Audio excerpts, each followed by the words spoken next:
Yum, yum, yum, yum, yum, yum, yum, yum, yum, yum, yum, yum. Pretty nice custom newel post.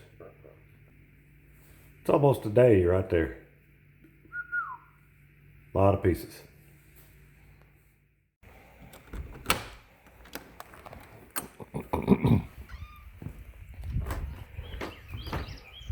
Look out the window, what do I see?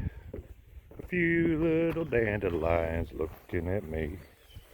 Do do do do do do do do do. I'm gonna pick you.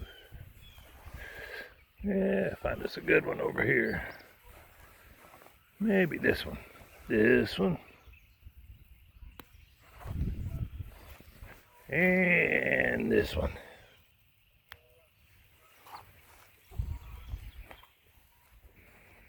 Well, it looks like the newel posts I glued together last night are ready.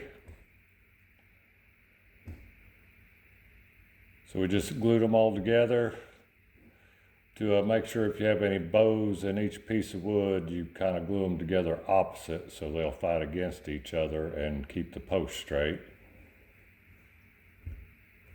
Now we'll have to add one piece of 1/2-inch plywood on that one side.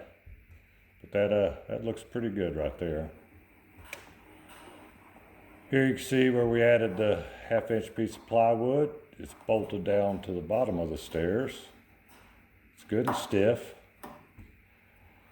And then over here, I like to draw to scale of what the finished product is going to be, which you can see here.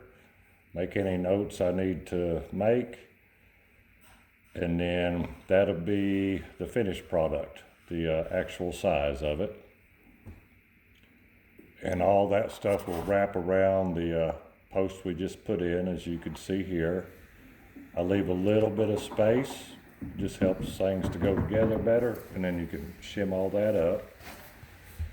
That's the main piece that goes all the way through, and then the rest of it, you just keep on making whatever pieces you're going to make it, and we'll keep wrapping it around and around until it's done.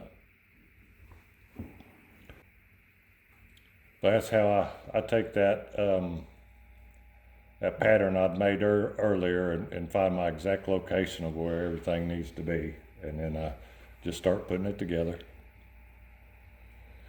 And then you just keep wrapping it with whatever material you're making it out of.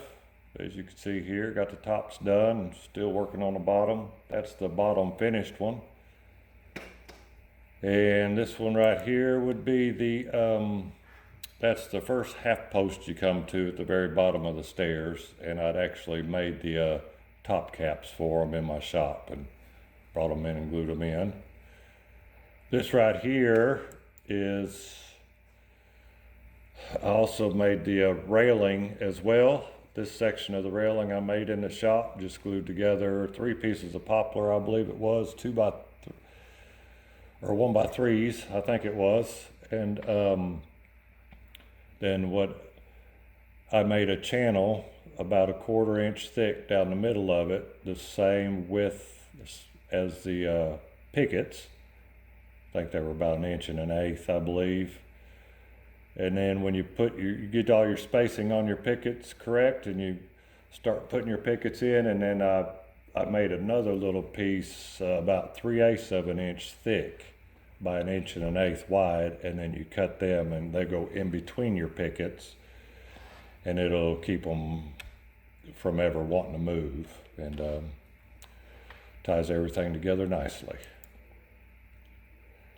Kind of zoom in a little bit there, you can see that, and then the top handrail is almost done. This right here, we got the this was a reclaimed oak handrail. Somebody else had milled it. The company had actually